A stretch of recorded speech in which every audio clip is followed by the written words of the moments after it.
चांद की धरती पर भारतीय तिरंगा शान से फहरा रहा है।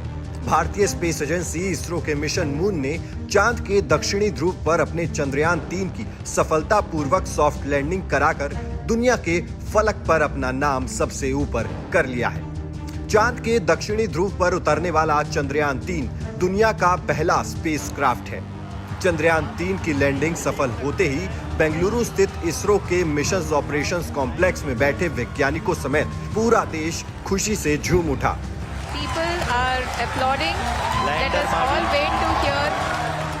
जैसे जैसे लैंडर चांद की धरती की तरफ बढ़ रहा था, देश भर के लोगों की धड़कनें बढ़ने लगी।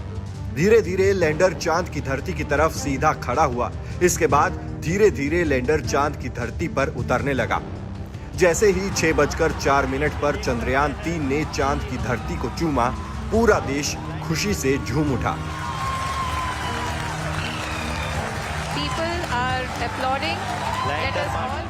इस पूरे घटनाक्रम को प्रधानमंत्री नरेंद्र मोदी भी लाइव देख रहे थे। सॉफ्ट लैंडिंग के तुरंत बाद प्रधानमंत्री मोदी ने देश के अंतरिक्ष वैज्ञानिकों और देशवासियों को बधाई दी। चलिए अब आपको बताते हैं कि लैंडिंग के बाद चंद्रयान 3 का लैंडर विक्रम क्या काम करेगा। दरअसल अब लैंडर विक्रम के पेट से रोवर प्रज्ञान बाहर निकलेगा। दोनों मिलकर चांद के साउथ पोल का हाल बताएंगे। चंद्रयान 3 मिशन भारत ही नहीं बल्कि पूरी दुनिया के लिए बेहद अहम है। पृथ्वी के इकलौते प्राकृतिक उपग्रह चंद्रमा के बारे में हमें इस मिशन से बेशकीमती जानकारी मिल रही है।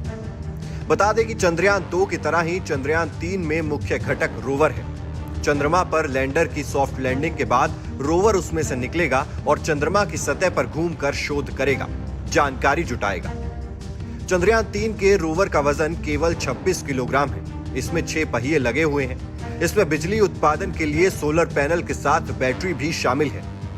91.7 सेंटीमीटर लंबा, 75 सेंटीमीटर चौड़ा और 39.7 सेंटीमीटर ऊंचा रोवर अपने 6 पहियों की मदद से चंद्र सतह पर चलेगा।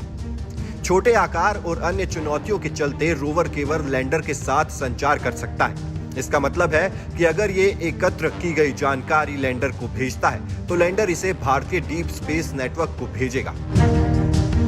बता दें कि रोवर में 2 प्रमुख उपकरण हैं। उनमें से पहला LIBS यानी कि लेजर इंड्यूस्ड ब्रेकडाउन स्पेक्ट्रोस्कोप ही मुख्य है।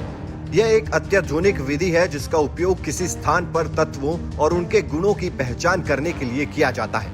ये इंस्ट्रूमेंट चांद की सतह पर बहुत तीव्र लेजर फायर करेगा। इसके चलते सतह की मिट्टी तुरंत पिघलकर प्रकाश उत्सर्जित करेगी। इसके वेवलेंथ का विश्लेषण करके LIBS सतह पर मौजूद रासायनिक तत्वों और सामग्रियों की पहचान करेगा। रोवर पर स्थापित ये LIBS इंस्ट्रूमेंट चांद की सतह पर magnesium, aluminium, silicon, potassium, calcium, titanium और आयरन जैसे तत्वों की उपस्थिति का पता लगाएगा। चंद्रमा पर जारी अंतरिक्ष अभियानों का ये सबसे महत्वपूर्ण पहलू है। LIBS चंद्रमा की सतह पर 14 दिन बिताएगा और विभिन्न स्थानों पर विश्लेषण किए गए डेटा को लैंडर तक पहुंचाएगा। लैंडर उस जानकारी को भारतीय डीप स्पेस नेटवर्क को भेजेगा।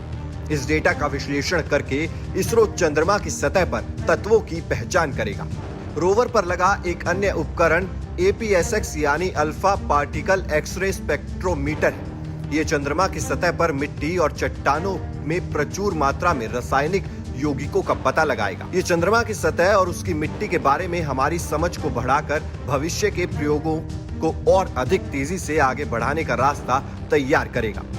ऐसा ही एक उपकरण नासा के मंगल ग्रह पर भेजे गए क्यूरोसिटी जैसे रोवर्स में भी लगाया गया था। Team news nation digital.